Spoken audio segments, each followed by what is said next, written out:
Welcome back to Bond Breakers entry test preparations.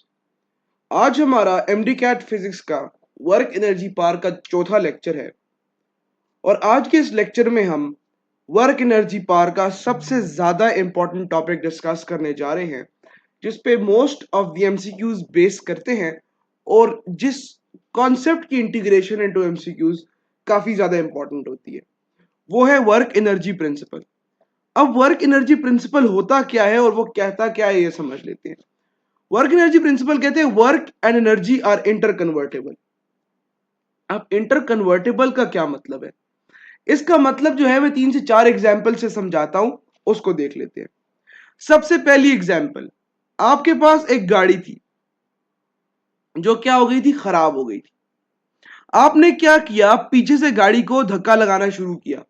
आपने कुछ force F apply की और ये गाड़ी कुछ डिस्प्लेसमेंट डी तय करके आगे की तरफ आ गई और स्टार्ट होके चलने लग गई। अब एक बात नोटिस करें, आपने यहां पर कुछ वर्क किया था in the form of F S. अब जब वो गाड़ी चलने लग गई, अब उसका कुछ इंजन वर्क कर रहा है, लेकिन वो जो वर्क है वो इन द फॉर्म ऑफ क्या है, kinetic energy due to the motion of the car. ठीक है, kinetic energy due to the motion of the car.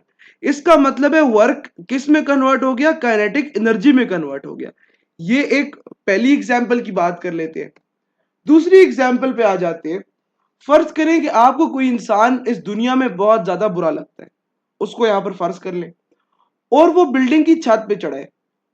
अब आप क्या करते हैं, पीछे से आते हैं और इसको धक्का दे देते हैं। अब जो आपने धक्का दिया, आपने कुछ वर्क डन किया, और ये जो आदमी है, इसके अंदर वो work done in the form of potential energy store हो गया। और वो पोटेंशियल एनर्जी किसकी वजह से है, हाइट की वजह से है फ्रॉम द ग्राउंड। लेकिन यहां पर क्या हुआ, वर्क जो है वो पोटेंशियल एनर्जी में कन्वर्ट हो गया। तीसरी एग्जांपल दे देता हूं, दोस्त से आपका दिल नहीं भरा। आपके पास एक पॉजिटिव चार्ज है बहुत बड़ा। आप क्या करती है, उसके पास एक छोटा सा पॉजिटिव चार्ज ले आते हैं। लेकिन क्या होता है, होता यह है कि यहां पर जो है वो आप वर्क डन कर रहे हैं, कुछ फोर्स लगा के, और डिस्प्लेसमेंट कुछ चार्ज कवर कर रहा है। वो वर्क डन जो है वो इलेक्ट्रिक पोटेंशियल एनर्जी के तौर पे यहां पर क्या हो रहा है, स्टोर होता जा रहा है।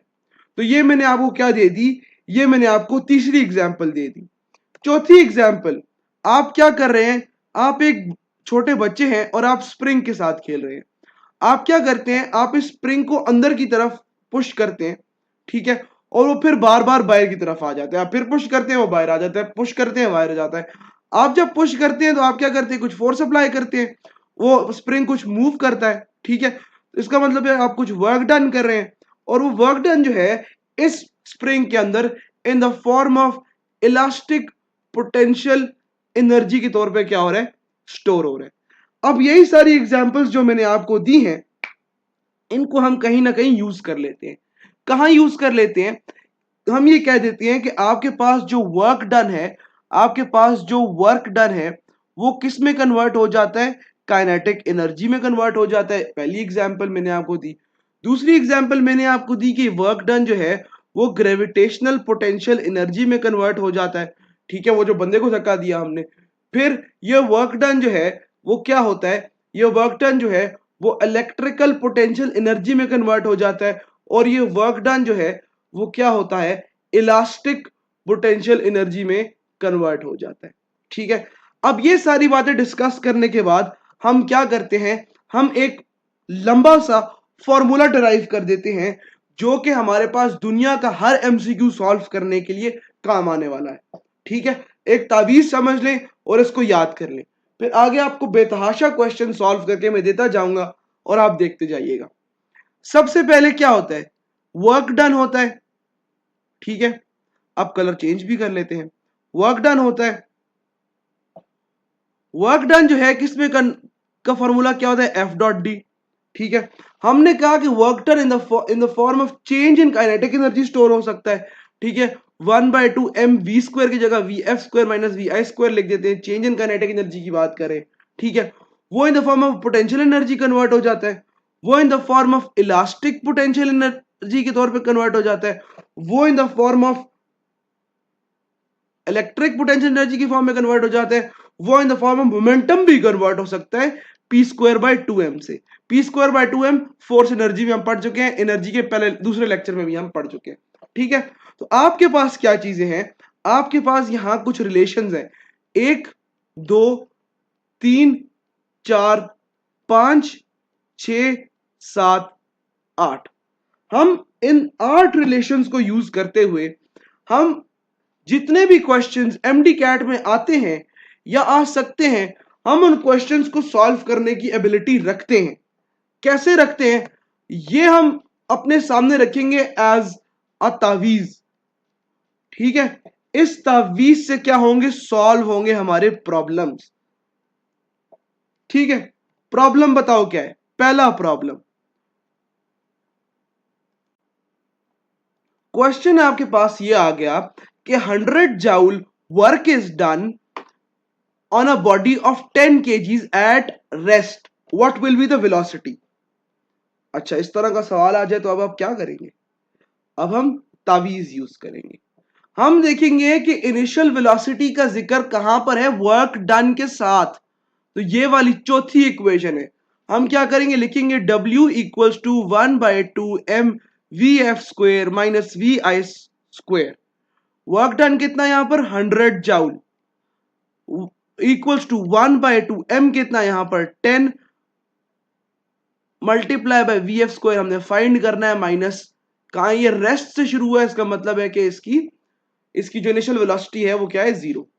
तो 100 joule equals to 1/2 into 10 into v²। ठीक है, यहां पर ये आ गया। अब आपको यह पता होना चाहिए, अब आपको यहां पर यह पता होना चाहिए कि ये क्या हो जाएगा, 5 हो जाएगा। ठीक है, 100 joule equals to 5 into v², तो v² equals to 100/5, v equals to 20 under the root metre per second.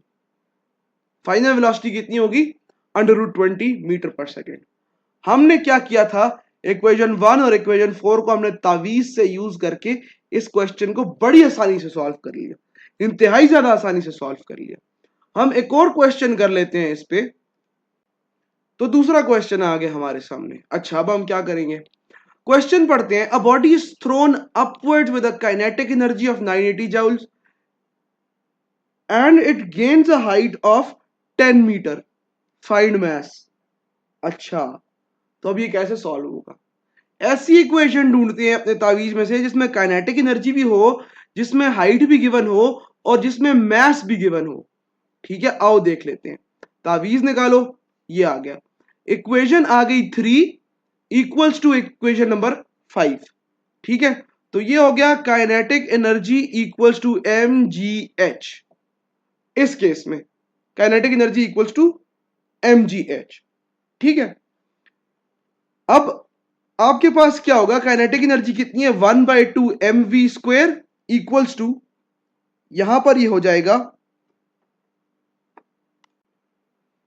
ये हो जाएगा क्या, mgh।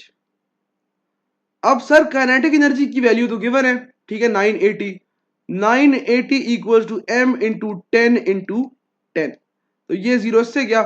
ठीक है, ये 0 इससे गया, तो मास इंटू 10 इक्वल्स टू 98। तो यहां पर क्या हो जाएगा, यहां पर ये हो जाएगा m इक्वल्स टू 0.98 kgs, और ऑप्शन में अगर हो 1 kg तो 1 kg is the correct answer. तो अगर आप ये देखें कि हमने कितनी आसानी से, कितना मुश्किल जो क्वेश्चन लग रहा था एक दफा पढ़ने में, हमने सॉल्व कर लिया है।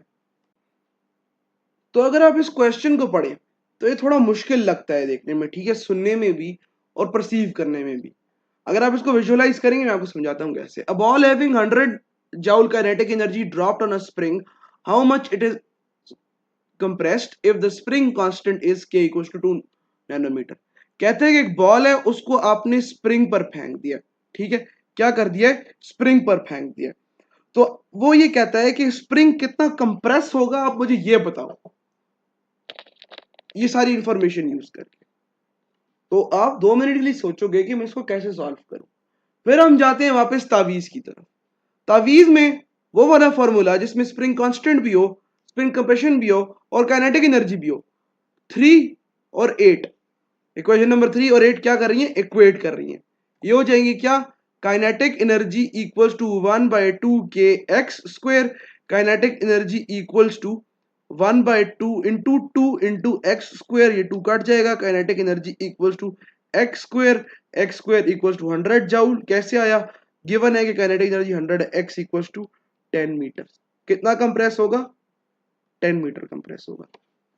अब ये कितना मुश्किल क्वेश्चन अगर इंसान को लग रहा था, अगर बंदा इसको पढ़े और इसको वैसे सॉल्व करने के लिए जाए, अगर वर्क एनर्जी प्रिंसिपल इंसान का स्ट्रांग नहीं है तो ये वो चीज है जिसको मैं कहता हूं एमसीक्यू में कॉन्सेप्ट की इंटीग्रेशन आपको कोई भी नहीं सिखाएगा, जो यहां पर सिखाई जाती है। 6 kg block is released from 80 meters above the ground when it has fallen 60 meter, its kinetic energy will be। तो हम यहां पर फॉर्मूला यूज करते हैं kinetic energy equal to mgh। अब यहां पर जो आप देख रहे होंगे कि यहां पर जो हाइट है वो आपके पास हो गया ट्रेवल्ड डिस्टेंस, और जब भी आप पोटेंशियल एनर्जी को मेजर करने के लिए जाएंगे तो mgh में जो h होगा वो होगा लेफ्ट डिस्टेंस, कि कितना डिस्टेंस जो है आपके पास रह गया है। तो हम इस वाली इक्वेशन में ये यूज करेंगे कि कितना जो है उसने ट्रेवल कर लिया। तो ये कहता है कि 6 kg का ब्लॉक था जो कि 80 मीटर की बिल्डिंग से आपने फेंका है और ये 60 मीटर तक गिर चुका है। अब ये जो है ना लोगों को बड़ा कंफ्यूज करता है, when it has fallen 60 metre जब आएगा ना, इसका मतलब है कि ये डिस्टेंस दे रहा है, ठीक है। अप टू 60 मीटर होता ना तो फिर हम कहते हैं कि यहां पर हम दोनों को माइनस करेंगे। तो ये हम क्या करेंगे, के ई इक्वल्स टू एम कितना है 6, जी कितना है 10, एच हाइट कितनी है आपके पास 60 मीटर, ये फॉल कर चुका है, ठीक है। फिर आपके पास हो जाएगा काइनेटिक एनर्जी को 60 × 60, ये हो जाएगा 3600 जूल। इसका जो करीब तरीन ऑप्शन था आपके पास वो 3500 था। क्यों, क्योंकि आपने यहां पर 10 लिए और आप 9.8 भी ले सकते थे, ठीक है। नेक्स्ट क्वेश्चन हम सॉल्व करते हैं, जो कि एक बड़ा करेक्टरिस्टिक क्वेश्चन है आपके पास यूएचएस का भी और ईटा का भी, ठीक है। वो क्वेश्चन ये है, तो ये क्वेश्चन है, इसमें कहता है कि a car and a truck are moving with same speed. ये बहुत ज्यादा इंपॉर्टेंट बात है, सेम स्पीड से मूव करें। Both apply equal force of brakes, which of the following will cover more distance. अब जिसको समझ नहीं आ रही ना वो मैं उसको ड्रॉ करके दिखाता हूं। कह रहा है कि एक ट्रक है, पार्डन माय ड्राइंग, बस ये ट्रक समझ लो, और एक गाड़ी है, वो सेम स्पीड से ट्रेवल कर रही है, और दोनों सेम स्पीड से ट्रेवल करते हुए सेम अमाउंट ऑफ क्या करती है, फोर्स अप्लाई करती है, ठीक है। क्या करती है, same amount of force apply करती है ऑफ द ब्रेक्स।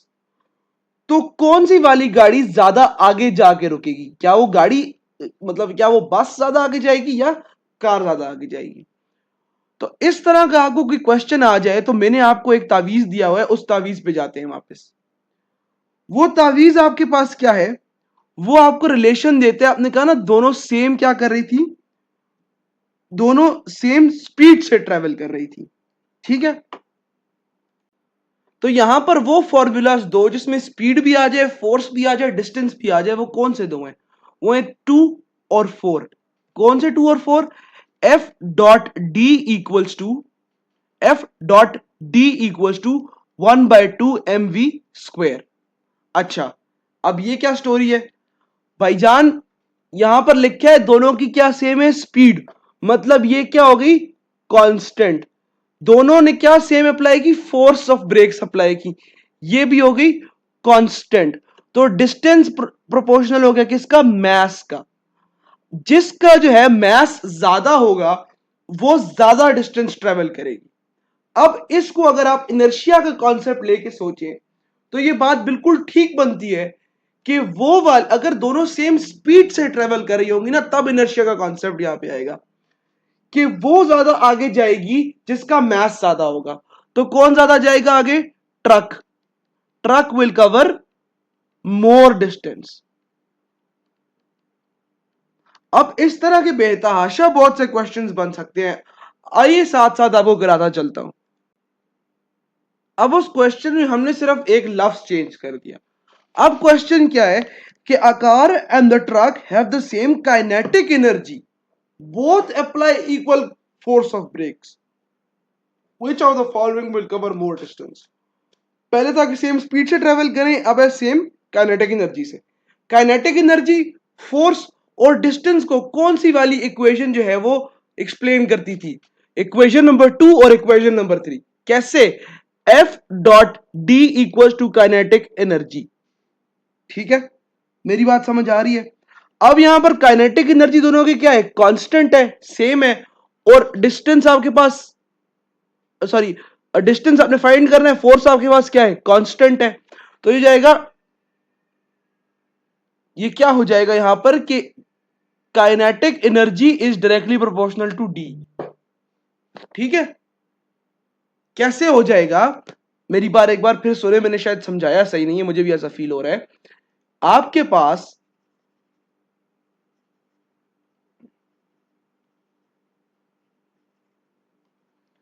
पास अगर दो बॉडीज हैं,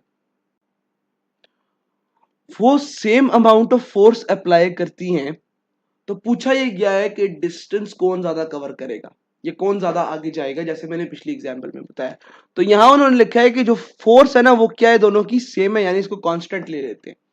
तो distance is directly proportional to kinetic energy, ये आपके पास रिलेशन आ गया। अब आपने ये भी बता दिया कि दोनों की क्या काइनेटिक एनर्जी क्या है? सेम। इसका मतलब है कि here in this case distance will not depend on kinetic energy.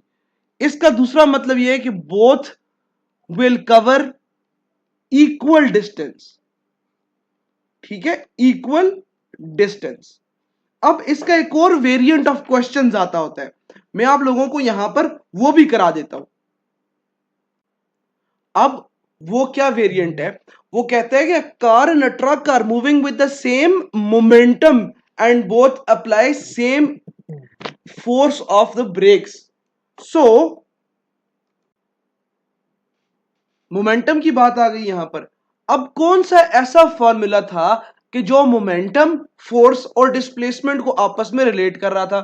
वापस से देख लेते हैं, क्या चीज मोमेंटम, फोर्स और डिस्प्लेसमेंट को रिलेट कर रहा था? तो वो आपके पास कौन कौन सा है? F dot D equal to P square by 2m। अब वो कह रहे हैं कि मोमेंटम भी क्या है? कांस्टेंट है, फोर्स भी क्या है? कांस्टेंट है। तो distance is inversely proportional to m। मतलब car will cover more distance. ठीक है, ये 3 से 4 ऐसे वेरिएंट्स थे जो कि मैंने सोचा कि मैं आपको ये लाजमी समझा दूं, और इनका कॉन्सेप्ट जो मैंने आपको दिया था ना, उसको मैं इंटीग्रेट करके आपको दिखा दूं कि यार सवाल आता किस तरह है और आप लोगों ने किस तरह उसको सॉल्व करना होता है अप्रोच करके। ठीक है, अब यहां कुछ पास्ट पेपर एमसीक्यूज का मैं जिक्र करना चाहता हूं कि मैं पास्ट पेपर एमसीक्यूज की एक अलग से वीडियो बनाऊंगा। ये वो एमसीक्यूज थे जिससे आपको सवाल करना आ जाएगा लाजमी और लाजमी इंशाल्लाह। अगर आप प्रैक्टिस करना चाहते हैं तो आप वो भी कर लें, और मुझे यकीन है कि इस तरह आपको हाथ पकड़ के एक एक क्वेश्चन, एक एक वेरिएंट कोई भी नहीं कराएगा क्वेश्चन का। मैंने जितने वेरिएंट्स करा सकता था मैंने करा दिए इस थियरी के लेक्चर में।